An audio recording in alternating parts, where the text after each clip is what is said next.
Xin chào các bạn, chào các bạn. Chúng mình gặp lại nhau trong video mới tuần này. Hôm nay chúng mình sẽ có một cái video rất là đặc biệt bởi vì nó được quay vào một ngày cũng rất là đặc biệt và trong cái tháng đặc biệt của mình, đấy chính là tháng sinh nhật. Xin chúc mừng sinh nhật. Năm ngoái thì nhà mình có dọn nhà và mình mới phát hiện ra rằng là mình có tương đối là nhiều những cái ảnh của quá khứ, những cái ảnh ngày xa xưa từ cái thời mà Trang còn thơ ấu và thiếu niên đấy các bạn. Thế nên là người nhà của mình, chị mình, mẹ mình đã gửi sang bên này cho mình để mà mình có thể xem, và mình nghĩ rằng là nếu như mà mình xem một mình thì nó cũng không vui. Thế nên là mình đã để dành đến đúng tháng sinh nhật của mình và mình mở ra để xem cùng với các bạn. Đây là cái phong bì mà đựng ảnh của mình đấy các bạn này. Thực ra là nó không nhiều lắm đâu. Không nhiều là bởi vì sao thì lát nữa mình sẽ kể cho các bạn biết là lý do vì sao mà mình không có nhiều ảnh cho lắm. Thế luôn là từ cái lúc mà nhận cái phong bì này nhá, chưa mở ra xem luôn để dành để xem với các bạn đấy. Quý hóa chưa? Quá là quý hóa luôn. Này cảm giác giống như là rủ bạn đến nhà chơi xong rồi cho bạn xem album ảnh ấy. Tiên thì là mình sẽ cho các bạn xem cái ảnh này là cái ảnh hồi bé tí tí của mình. Ô, ảnh hai mặt này các bác. Ôi rồi, bây giờ mở ra mới để ý ảnh hai mặt nhá. Đây xem cái này trước đi. Cái này là cái ảnh mà mình chụp với chị mình. Thì chị mình hơn mình 7 tuổi, thế nên là lúc mình còn bé tí đỏ hỏi này thì bà chị mình đã lớn và cao như này rồi đây các bạn ạ. Ôi bé thì trông mình dễ thương dã man luôn đấy, nhìn cái má này, cái má đấy. Phúng phính. Yêu. Mà các bạn thấy không, ngày xưa nhá, mắt mình rất là to và tròn ấy, hồi bé tí nhưng không hiểu sao càng lớn mắt nó càng nhỏ đấy các bạn ạ. Kiểu như là thịt ở những cái bộ phận khác nó dồn lên cái mắt làm cho cái mắt nó không còn được to đấy. Nhất là khi mình cười là không nhìn thấy Tổ quốc đâu. Không nhìn thấy Tổ quốc, không nhìn thấy đồng bào, không nhìn thấy nhân dân đâu luôn nhá. Ôi sao trông cưng thế mà trông bây giờ nó lại thế này nhỉ? Cái ảnh này là chụp vào mùa xuân năm 1995, ngày mùng 3 tháng 1 năm 95 này các bạn này. Hồi xưa các cụ chụp ảnh là hay thích ghi ngày tháng vào đây, xong rồi đằng sau còn ghi tên là Hoài Thu và Thu Trang. Hoài Thu là tên chị mình. Lúc này mình chụp là mình 5 tuổi này ở cái công viên ở đó, mình cũng chẳng nhớ lắm đâu ấy các bạn. Ôi, nhìn cái ảnh này thấy bà Mai nhà mình đẹp gái vãi. Mình nhớ là mình có xem được một số những cái ảnh mà lúc mà bà Mai cưới ông Sĩ nhà mình ấy là ôi, xinh dã man luôn ấy, xinh kinh khủng luôn. Thế nhưng mà đây là sau một khoảng thời gian mà hai đứa con nó tàn phá nhan sắc thì đây bà Mai trông cũng hơi hom hem một tí. Thế nhưng mà trông vẫn ngon nhỉ, trông vẫn ngon, rất ngon luôn. Đây là mình này, Trang hồi 5 tuổi này các bạn này, cái mặt nó bắt đầu phị nó béo béo ra rồi. Đấy, nó đã che mất cái mắt to tròn của ngày xưa rồi và bắt đầu mắt mình đang hí dần đấy các bạn ạ. Nếu như mà mình nhớ không nhầm ý, thì là bà Mai có kể là một trong hai cái sự kiện này, cái sự kiện mà chụp ở cái chỗ máy bay này và cái sự kiện chụp chỗ công viên này, thì là một trong hai cái chỗ này là mình đang chụp ảnh thì mình ỉa đùn. Mình không nhớ là bà Mai là kể về cái sự kiện nào thôi, nhưng mà theo mà logic dự đoán nhá thì là cái này đã 5 tuổi rồi. 5 tuổi thì không thể nào ỉa đùn được các bác. Chắc là chỉ có cái này thôi. Tôi đang chụp ảnh ỉa đùn. Trẻ con mà ai biết gì đâu, biết thì đã chả ỉa đùn đúng không các bác. Hai cái ảnh này cũng là năm 95 này các bạn, cũng là lúc Trang 5 tuổi, trông đáng yêu không? Không biết là các bạn có nhìn được không, nhưng mà trên trán này là mình có một cái sẹo ấy, đến tận bây giờ là mình vẫn có đấy các bạn này. Một cái sẹo ngay giữa trán là bởi vì đi chơi lên nhà bà ngoại chơi xong rồi chơi trốn tìm với mấy anh chị em họ ấy, xong rồi ngã đập đầu vào cái bể nước các bạn, thế là sẹo nguyên một vết ở trên này. Đến tận bây giờ nó vẫn còn sẹo ấy các bạn. Theo là đến năm 1997 này, mẹ Mai và bé Trang nhá. Các bạn sẽ thấy là năm 97 với cả năm 95 ấy thì mình vẫn mặc nguyên một bộ quần áo giống nhau các bạn. Bởi vì hồi bé mình rất là còi, mình kiểu không lớn nhanh giống như các bạn đâu, mà cứ tầm 1-2 năm là thay quần áo đâu, mà rất là còi mà lớn rất là chậm luôn ấy. Thế nên là 2-3 năm trời vẫn mặc nguyên một bộ quần áo để chụp ảnh. Và nếu như mình nhớ không nhầm thì ngoài đó là nhà mình điều kiện kinh tế nó cũng không dư dả cho lắm để mà mua sắm nhiều quần áo cho con cái. Thế nên là mình chỉ có một vài bộ để mặc đi mặc lại thôi. Và nó đấy chính là cái bộ này các bạn này, là cái bộ mà chắc là bà Mai cũng rất là thích, hay là cứ khi nào lên ảnh là bà Mai mặc cho mình cái bộ này. Thì đây là năm 97, lúc này Trang được 7 tuổi rồi, đi học lớp 1 rồi đấy. Ui, quả tóc của mình các bạn nhìn này, mình có tóc đẹp từ hồi bé luôn đó các bạn. Tóc nó bóng, nó mượt, nó suôn, tóc đẹp từ bé đấy các bác ạ. Đây là cũng là năm 97 nha, mình chụp ở trong cái khu chung cư ở nhà mình. Ngày xưa ấy thì là nhà mình ở cái khu tập thể, ngay đối diện cái trường đại học kiến trúc ở chỗ đường Thanh Xuân ấy. Nếu như mà bạn ở Hà Nội chắc là các bạn cũng biết trường đại học kiến trúc đúng không? Thì đây chính là ảnh chụp ở trong cái nhà tập thể nhà mình này các bạn này. Nhà tập thể nhà mình ngày xưa nhá là chỉ có 18 mét vuông thôi. Nhà thì rất là nhỏ và có một cái gác xếp ở trên ấy, xây thêm một cái gác xếp lửng ở trên nữa để cho mình với chị mình ngủ trên đấy. Đây là một bức ảnh mà bé Trang đang đứng cạnh chiếc xe đạp màu xanh. Và bé Trang không hề biết rằng là trong tương lai bé Trang sẽ phải bê cái xe đạp này từ tầng 1 lên tầng 5 và từ tầng 5 xuống tầng 1 hàng ngày để đi học. Đây chính là chiếc xe đạp của chị gái mình. Và khi mà chị gái mình được đổi cái xe đạp mới thì cái xe đạp này nó thuộc về mình. Và nhà mình thì nó ở trên tập thể, thế nên là ngày nào đi học cũng phải bê cái xe đạp to như thế này từ tầng 5 xuống tầng 1. Và khi nào đi học về lại bê từ tầng 1 lên trên tầng 5. Mà cái tập thể nhà mình ngày xưa ấy thì nó sẽ không có cái đoạn cầu ở giữa mà nó kiểu nó trơn trơn để có thể đẩy xe đâu. Không có luôn các bạn nhá, là bậc thang. bê cái xe đạp này từ tầng 1 lên tầng 5. Trời ơi, mình không hiểu tại sao mình có thể khỏe đến cái mức độ như thế.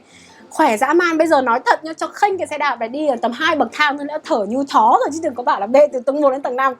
Ngày xưa Trang quá khỏe luôn. Đây là một cái bức ảnh mà nó có một cái ý tưởng và một cái concept nó vô cùng độc đáo, mà mình nghĩ là đến tận bây giờ không có một photographer nào, không có một stylist nào có thể nghĩ ra được cái concept này các bác nhá. Đang ngồi sới cơm các bác ạ. Này không phải, cái này không phải là bởi vì mình đang sới cơm mà bị chụp trộm đâu nha các bạn, mà cái này là lên concept hẳn hoi nha, lên concept hẳn hoi. Cái này là do cái chú hàng xóm có cái máy ảnh ấy sang nhà mình chụp ảnh đúng cái lúc bữa ăn cơm nhà mình, thế nên là lên luôn concept là cho con bé sới cơm vào chụp ảnh. Rồi em mặc đồ bộ chấm bi xanh này các bác này. Bữa cơm có cái gì đây? Có canh rau muống luộc này. Ôi có bia. Úi giời có bia này. Cái gì đấy? Cà với cả rau hay sao ấy. Có thịt không? Sao ngày xưa nhà nghèo thì ăn không có thịt à? Các bác ơi, toàn rau các bác ạ. Toàn rau, bảo sao bây giờ em cứ gầy gò ốm yếu như thế này đấy. Đây cũng là trong cái buổi chụp ảnh concept đang sới cơm thì là có làm thêm một cái đứng cạnh góc tủ nữa. Đứng kiểu hai tay nghiêm túc chào cơ. Trông gầy hốc hác vêu vao lên, xong rồi gò má này. Sợ không? Xấu quá. Đây là hình ảnh ảnh tập thể của lớp ấy. Lớp này là lớp 1 năm 1997 các bạn ạ. Đây, mình là cái đứa mà trông kiểu xinh ơi là xinh, xinh lộng lẫy mà xinh kiểu nổi bật trong đám đông này các bác này. Đấy, váy hoa nhá, váy hoa đỏ nhá, xong rồi buộc hai cái crunchy cũng là màu đỏ luôn nhá. Thật sự như là nhìn trong tất cả những bạn học của mình hồi lớp 1 ấy là các bạn có công nhận rằng là lúc đấy là mình nổi bật nhất không? Mình nổi bật nhất mà trông mình kiểu xinh xắn dễ thương và kiểu sạch sẽ và kiểu trông sành điệu nhất luôn ấy. Ê, thích dã man luôn. Mọi thứ nó đã thay đổi cho đến khi mình học lớp 2 các bạn ạ. Nếu như mà các bạn có biết thì là mình cũng có kể là mình đã từng bị bắt nạt, bị cô lập trong suốt những năm đi học phổ thông, tức là từ cấp 1 cho đến cấp 3, tức là hết 12 năm luôn đấy các bạn, hết 12 năm luôn. Bị bắt nạt, bị cô lập. Không những bạn bè bắt nạt nha, mà còn cả cô giáo là người bắt nạt mình luôn nha các bạn. Đây mình cho các bạn xem cái bức ảnh này. Cái bức ảnh này là năm mình học lớp 2. Thì đây là dàn cô giáo của mình này các bạn này, và đây là con bé Trang. Nhìn vào cái ảnh này các bạn cũng có thể thấy được là cái tinh thần của con bé Trang chụp ảnh nó không có một chút nào gọi là vui vẻ đúng không? Cái mặt con bé đúng kiểu chứ chụp xong chơi cháu đi về chú ơi. Là khi mà mình học lớp 2 này thì thường cái thế hệ của mình ấy là sẽ có rất nhiều bạn tên là Trang. Rơi mất cái ảnh. Một lớp phải có đến tận 5-7 đứa Trang là chuyện rất là bình thường. Thì có một ngày khi mà mình đi học, cô giáo chủ nhiệm bước vào lớp, mình không nhớ chính xác là cô ở giữa này hay là cô ở ngoài cùng này, mình không nhớ là cô nào, nói chung là một trong hai cô ấy thôi. Thì đi vào trong lớp và có nói với cả lớp rằng là mẹ của bạn Trang ở ngoài quán ăn vặt ngoài đường nói xấu cô giáo. Con bé vẫn đang rất là tưng tửng, rất là vui vẻ, bởi vì là mình biết thừa là mẹ mình không bao giờ đưa mình đi học, thế nên là không bao giờ có chuyện là bà Mai đi nói xấu cô giáo ở ngoài cổng trường cả. Không bao giờ người đưa mình đi học, lúc nào cũng là bố mình, không bao giờ là mẹ mình cả. Nhưng mà tự dưng bụp một phát chỉ thẳng mặt tên mình luôn các bạn ạ. Chỉ thẳng tên mình luôn là mẹ của bạn Nguyễn Thu Trang. Ngồi ở bàn này đấy, chỉ thẳng mặt mình luôn là mẹ mình nói xấu cô giáo ở trước cổng trường ở mấy quán ăn vặt. Và ngay lập tức là cô giáo bảo cả lớp là hãy hít le mình và ê mình ngay trước toàn lớp các bạn ạ. Ngay ở trong lớp luôn, mà cả lớp ê như thế này, không ai chơi với mình, hít le mình và kiểu như là tập thể mọi người đều ê như thế này luôn đấy các bạn. Thật sự với các bạn nhá, với một đứa bé mà nó tầm lúc đấy là chỉ có 7 tuổi thôi, cả thế giới sụp đổ và không hiểu chuyện gì đang xảy ra, không hiểu là tại sao nó lại như thế. Và mình lúc đó là mình kiểu bị what the fuck. Và hồi đó thì là mình là một đứa rất là cứng đầu, rất là bướng, thế nên là cho dù có 7 tuổi thôi thì mình cũng quyết định là mình không về mách mẹ. Mình không về mách mẹ các bạn ạ, cho đến khi mà không thể nào chịu được trong khoảng 2 đến 3 ngày ấy, thì cả lớp không ai chơi với mình, không ai nói chuyện với mình, không ai ngồi với mình luôn. Và kể cả cái đứa bạn thân nhất trong lớp của mình nó cũng không chơi với mình nữa. Nói chung là suốt cả 2-3 ngày đi học đó là mình chỉ có lủi thủi với mình luôn ấy. Mà nói thật với các bạn là lúc 7 tuổi mà đi học không có ai chơi ấy, thì nó là một điều vô cùng kinh khủng. Bởi vì nó là cả cái thế giới của mình lúc đó, mà tự dưng cả thế giới nó rời bỏ mình, nên lúc đó là một điều vô cùng kinh khủng. Thế nên là mình đã quyết định sau khoảng 2 đến 3 ngày mình về với mách mẹ các bạn ạ. Lúc đấy mình về với mách mẹ, mình bảo là mẹ nói xấu cô giáo ở cổng trường, thế là cô giáo bảo các bạn ê con. Rồi các bạn biết không, bà Mai đèo mình phi thẳng một phát lên trên trường, gặp hiệu trưởng, gặp cô giáo chủ nhiệm và nói thẳng mặt với cô giáo chủ nhiệm luôn là cả cuộc đời chị không đưa con đi học bao giờ, mà tại sao em nói với các bạn ở trong lớp là mẹ của bạn Trang đi nói xấu cô ngoài cổng trường. Chị không bao giờ đưa con chị đi học, chỉ có bố nó đưa nó đi học thôi. Em làm giáo viên mà em lại để cho cả lớp hít le một bạn trong lớp như thế, em thấy như thế em có xứng đáng làm giáo viên hay không? trời ơi, các bạn biết không, bà Mai lúc đó trong mắt Trang kiểu tỏa sáng. Ôi dồi ôi, tỏa sáng đúng kiểu ui Ôi, một vị thần các bạn nhé. Cô giáo chủ nhiệm nhá, lẫn cả thầy hiệu trưởng nhá, không một ai dám hé lên một câu nào luôn. Không dám hé lên một câu nào luôn ý. Và bà Mai nhá còn bắt cả cô giáo chủ nhiệm của mình đứng toàn lớp để xin lỗi mình các bạn ạ. Ôi trời ơi, quá tuyệt vời. Idol của Trang đấy các bạn, idol đầu đời của Trang là bà Mai nha các bạn, quá là ngầu luôn. Một cái sự vụ đấy xảy ra nhá, thì tự dưng nhá mình đúng kiểu con cưng của cô giáo luôn đấy các bạn. Con cưng cô giáo luôn, đi học mà kiểu hơi sốt về, như cô giáo đèo về tận nhà luôn nha các bạn nhá, đèo về tận nhà luôn, về thăm hỏi gia đình bố mẹ anh chị em các kiểu luôn nha. Trời ơi, cô lật mặt như bánh tráng, lật nhanh hơn cả bánh tráng luôn. Chắc nhà cô ngày xưa bán bánh tráng đúng không? Bán bánh tráng đúng không? Chắc chắn luôn. Sau cái sự vụ đó thì là cái tuổi thơ của mình, của những năm lớp 2 ấy, nó khá là yên ổn. Cho đến năm lớp 3 các bạn ạ, cho đến năm lớp 3 nó mới bắt đầu bùng nổ cái câu chuyện. Hơi đau đầu một tí. Năm lớp 3 lúc đấy mình 9 tuổi rồi. Thì đây mình cho các bạn xem lại cái hình ảnh của mình năm 9 tuổi nhá. Là bạn có thể nhìn thấy là đây, đâu nhỉ? Các bạn nhìn kỹ vào cái chân mình nhá, là lúc đấy là chân mình bị dị ứng. Không phải chân đâu mà là cả người mình bị dị ứng. Mình bị dị ứng rất là nhiều, cứ đến mùa hè là mình sẽ bị dị ứng. Và mình bé mà mình gãi mà mình đâu có kiểm soát được đâu, mình gãi thế là mình thành rất là nhiều sẹo ở vùng chân. Sẹo này đi, sẹo kia lại đến, thế nên là lúc nào chân mình cũng đầy sẹo. Là đi học là sẽ phải mặc đồng phục, mặc váy, và các bạn ấy nhìn thấy chân của mình và các bạn gọi mình là Trang ghẻ. Và các bạn ấy sợ là bị lây ghẻ, thế nên là cả lớp không ai chơi với mình cả. Các bạn lại một lần nữa, cả lớp không ai chơi với mình luôn. Và cái đứa cầm đầu trong cái việc bắt nạt mình đấy chính là cái con bé ngồi ngay giữa này các bạn này, nó lớp trưởng các bạn ạ. Lớp trưởng nó là cái đứa cầm đầu trong cái việc bắt nạt mình, bôi kẹo cao su lên tóc mình này, hay là dùng cái mực ấy, bút mực, ngày xưa viết bút mực ấy, vẩy hết vào áo mình này. Ai mà nói chuyện với mình nhá là con này nó sẽ ra kiểu như là nó dọa luôn ấy các bạn. Nó không cho ai nói chuyện với mình luôn ấy. Và nó là cái đứa khởi xướng ra cái việc trêu mình là con Trang ghẻ. Mình đâu có phải bị ghẻ đâu, mình không bị ghẻ, mình bị dị ứng. Trời ơi, mình bị dị ứng. Bởi vì cái chân như thế nên là mọi người trêu mình bị ghẻ. Và nó là cái đứa đầu tiêu là kêu rằng là bị ghẻ nó sẽ bị lây, thế nên là không được ngồi gần nó, không được chơi với nó. Vậy nên là suốt cả một năm lớp 3 không có ai chơi cùng các bạn ạ. Không biết tiểu học của các bạn như thế nào, nhưng mà tiểu học của mình thì là cứ hết một lớp thì là trường sẽ sắp xếp lại cả lớp. Chứ là không phải từ lớp 1 học chung những bạn này thì lên lớp 5 cũng sẽ học chung những bạn như thế, mà sẽ sắp xếp lại. Thì lớp 4 là mình không học chung với cái con bé lớp trưởng ấy nữa. Nhưng mà cái tiếng là Trang ghẻ nó được đồn toàn trường rồi các bạn biết không? Và con đấy nó đúng kiểu là rất là popular, rất là nổi tiếng ở trường ấy. Bởi vì sao? Nhà thì giàu, cơ thì to, xong rồi nó còn to béo, nó lại còn kiểu ghê gớm. Thế là cả trường ai cũng biết, ai cũng sợ nó luôn. Và đặc biệt là nó lại không thích mình, thế nên là thành ra là đấy, lên lớp 4 thì tình hình nó vẫn không khá hơn các bạn ạ. Và em vẫn chẳng có ai chơi cùng cả, vẫn không có ai chơi cùng. Và hồi lớp 4 thì là ở trong lớp có một bạn này mình vẫn nhớ, bạn ấy tên là Đạt. Thì bạn ấy bị hở van tim, thế nên là cái hơi thở của bạn ấy không được kiểu như là thơm cho lắm ấy. Nó thật sự là bị hở van tim thì cái hơi thở người ta lúc nào cũng sẽ có mùi. Cả cái trường lúc nào cũng trêu mình với bạn ấy là một cặp với nhau, bởi vì con Trang ghẻ đi với thằng Đạt thối.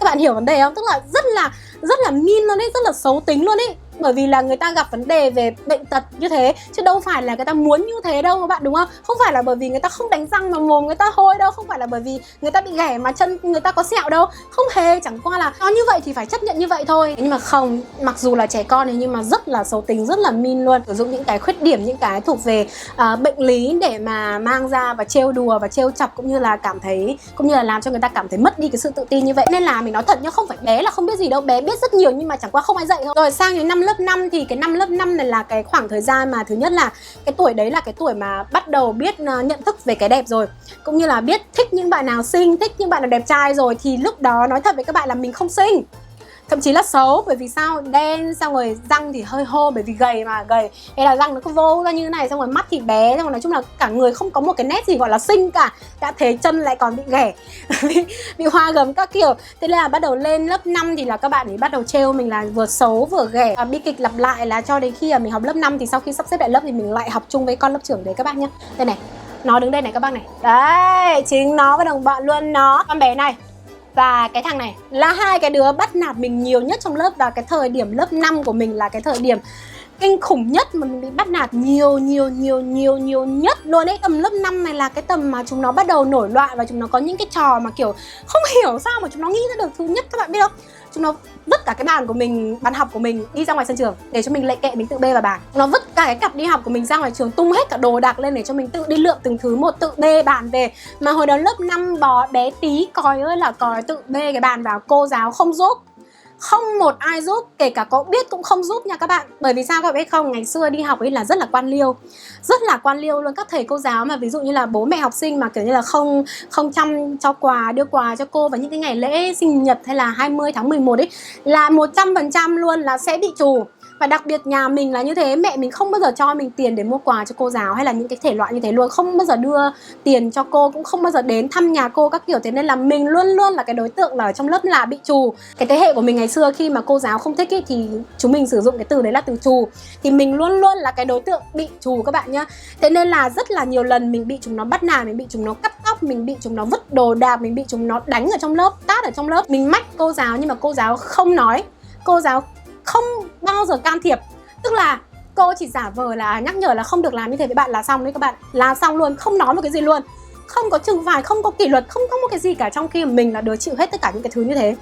Thật sự là không thể chấp nhận được. Vào đây, gương mặt cô giáo thân quen. Sống như này là rất không được luôn đấy cô à. Em nói thật luôn, em bây giờ em lớn rồi, em mà gặp cô là em phải nói thẳng với cô là cô sống như thế không được.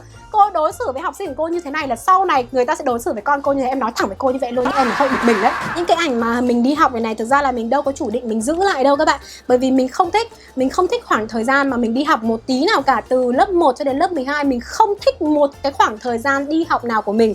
Thế nên là bất kỳ những khi nào kiểu như là chụp ảnh của lớp nhá, mà nhận ảnh xong ấy là mình sẽ vứt luôn, vứt ngay lập tức. Chỉ có những cái ảnh này là thời bé kiểu như là thầy cô giáo đưa tận tay về cho phụ huynh ấy thì mẹ mình mới giữ thôi. Còn bắt đầu sau đó là những cái ảnh mà mình có thể tự cầm và mình có thể tự giữ được rồi thì mình vứt luôn. Đây mấy cái ảnh này là hai chị em mình chụp với nhau này. Con bà chị thì sinh bao nhiêu thì con em mình nhăn nhở bấy nhiêu.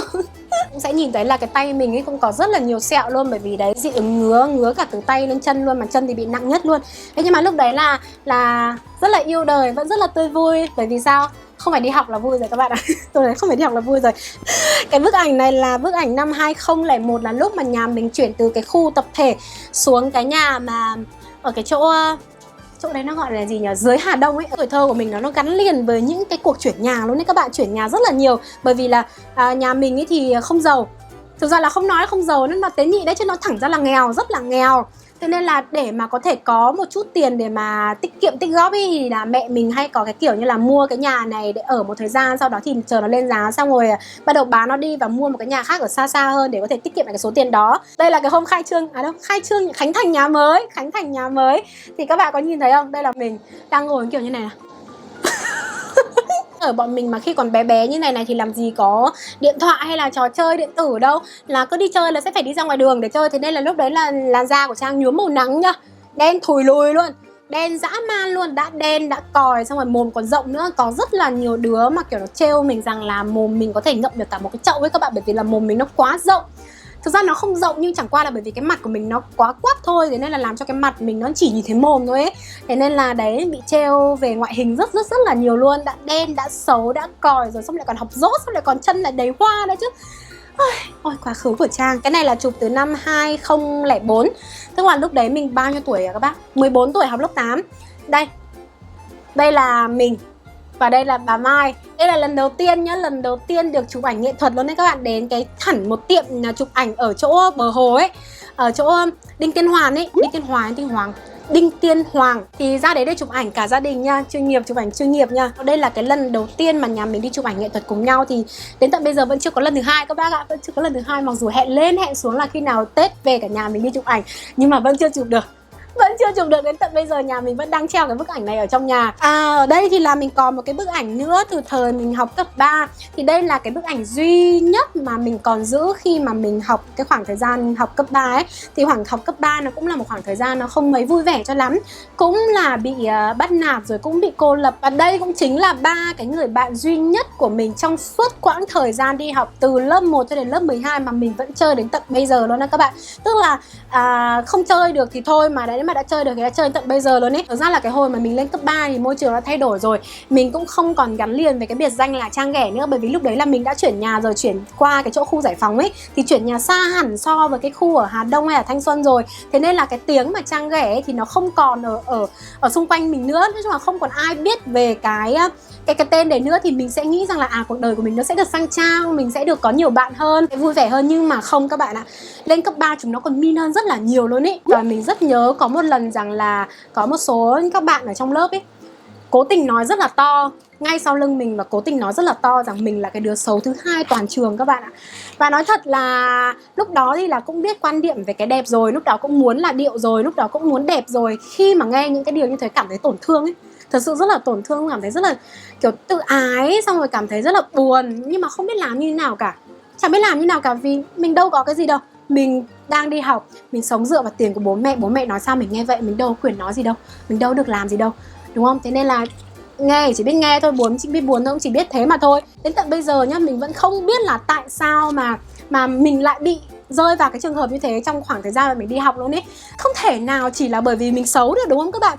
Mình nghĩ rằng là thực ra là cũng có thể vì cái thời điểm đó là kiểu tuổi teen mà bắt đầu quan tâm đến những cái đẹp làm điệu, mà kiểu như là thấy bạn nào mà xấu thì không thích chơi là cũng chuyện bình thường. Nhưng mà mình thấy là xấu thôi thì nó là một cái lý do không đủ để có thể làm những cái việc đó với mình, đúng không?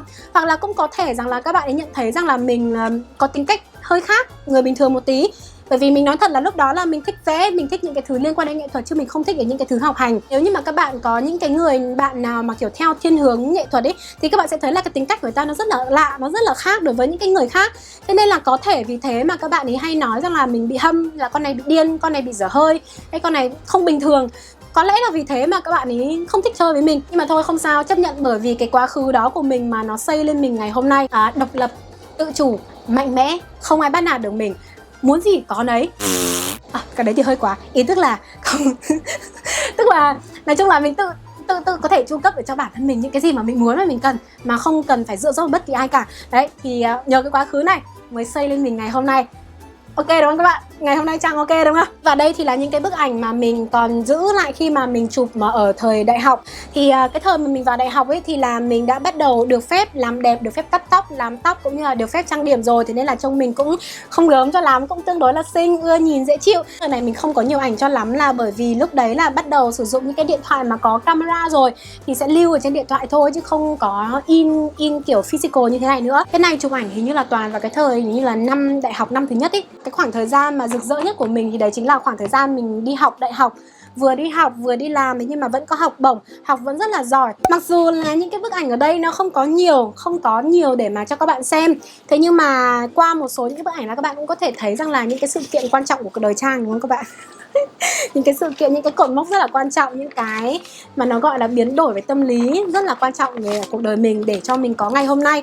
Thì ok, đó là tất cả những gì mà mình muốn khoe với các bạn trong cái video này, và hy vọng là các bạn đã có những cái giờ phút vui vẻ với mình trong video ngày hôm nay. Xin chào và gặp lại các bạn trong những video tiếp theo. Nhấn like cho video, sắp kênh mình cho mình cả những thông báo giao lưu mới và Insta để follow nhé.